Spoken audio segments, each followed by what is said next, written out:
Why does the Bible have 4 different gospel accounts? The 4 gospels we have in the Bible, Matthew, Mark, Luke, and John, are different stories, or summaries, of the life and ministry of Jesus. It might seem strange at first why God would want to have 4 different gospel accounts of what is essentially the same story, when he could have just as easily inspired one author to write a bigger, more exhaustive account. Why split it up into 4 different gospels that often retell the same few stories?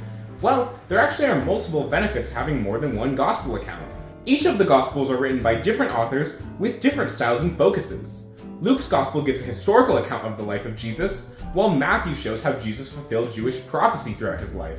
Mark was concerned with proving that Jesus was the Messiah, while John wanted to prove that Jesus was God, leading his readers to faith in Christ. While all 4 gospels have similar goals, they all vary in which areas they focus most on, allowing the story of Jesus to be told with a different emphasis each time. This allows readers to get multiple perspectives, more so than you would get with a single gospel account. Having multiple accounts of the same stories is nothing new to the Bible. The books of Chronicles tell many of the same stories found in the books of Samuel and Kings, emphasizing different aspects of the same story, each having their own unique merits. Another important consideration about the gospel accounts is in their context. See, before we had our Bible compiled and collected into one book, it was an unorganized group of separate documents.